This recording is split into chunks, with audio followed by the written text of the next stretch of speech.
ప్రభు యొక్క ఘనమైన నామాన్ని బట్టి ప్రతి ఒక్కరికి వందనాలు చెల్లిస్తూ ఉన్నాను. ఆదికాండము 1 అధ్యాయము 3 వచనం. దేవుడు వెలుగు కమ్మని పలుకగా వెలుగు కలిగెను.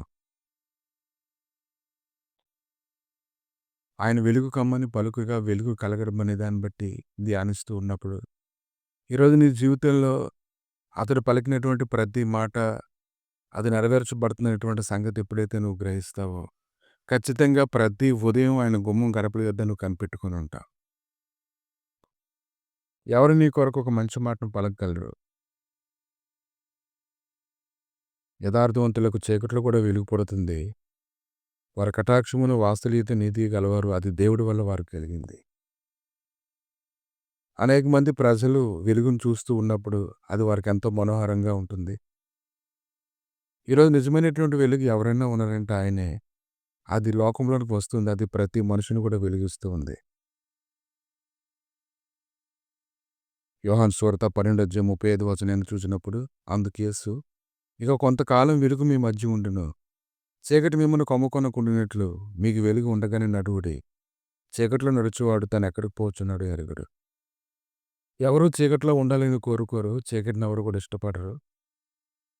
కానీ తెలియకుండానే చీకట్లో నడుస్తూ ఉన్నప్పుడు వారు ఎటుపోతున్నారో వారికి తెలియదు. కనుక వెలుగనే దేవుని యొక్క మాట నీ వద్దకు వచ్చినప్పుడే దాన్ని నువ్వు చూడాలి.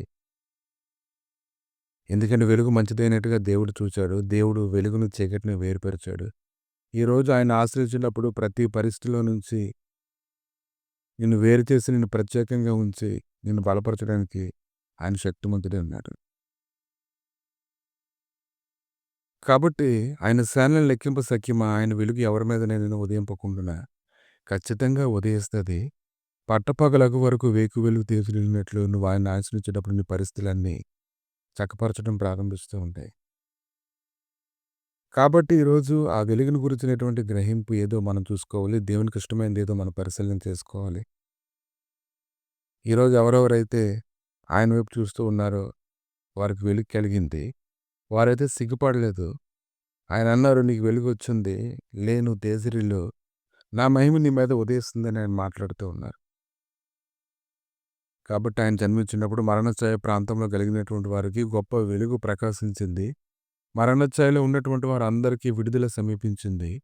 వారందరూ కూడా విడుదల పొందుకోవడాన్ని మనం చూస్తూ ఉన్నాం. కనుక ఆయనలో గొప్ప వెలుగుంది. ఆయనతో జీవపోవటుంది. ఆయన వెలుగును చూస్తుండగానే మనం అనేక విషయాల్లోని విడుదల పొందుతూ ఉన్నాం. కాబట్టి నువ్వు ఆయన గురించి ఎప్పుడైతే ఆలోచన చేస్తూ ఉంటావో అది నీకు స్థిరపరచబడుతుంది. నీ మార్గాలన్నిటిలో కూడా ఆయన వెలుగు ప్రకాశిస్తుంది. కనుక ఆయన సన్నిధి నువ్వు ఎప్పుడు సందేహించొద్దు. ఆయన కృప నీ మీద ఉంది.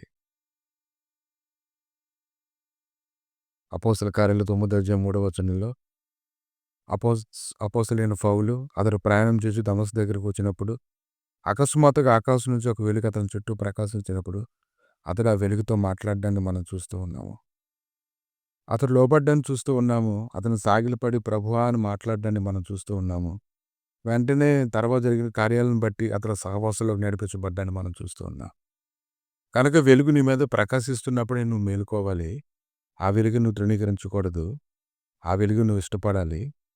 ఆయన ఏం చేసినా నీ జీవితంలో క్షేమం కలిగించేలా చేయడానికి ఆయన శక్తిమంతుడే అన్నాడు. ప్రభువా, ఈ ఉదయకాలాన్నైనా ప్రతి ఒక్కరిని ఎదులకు అప్పగిస్తుండగా నీ వెలుగునైనా వారి మీద ప్రకాశింపజేసి అన్ని విషయంలోనైనా చీకటిని పారద్రోలి నెమ్మదితో నింపండి నాయన. ఇది నమ్మిన వారికి ఏది అవసరమైందో, ఎటువంటి పరిస్థితుల్లో ఉన్నారో వారికి మొరపెడుతుండగానే తండ్రి వాటన్నిటిలోని విడిపించబడేలాగా సహాయం అనుగ్రహించి మీ మహిమ తండ్రి నడిపించమని, బలపరచమని, కృపచూపమని, సమాధానం దయచేయమని, నీ శాశ్వతమైన నీతి వారిలో నడిచినట్టుగా ప్రభా కృప చూపించమని యేసుక్రీస్తు నామములో అడిగి వేడుకుంటున్నాము తండ్రి. ఆమేన్.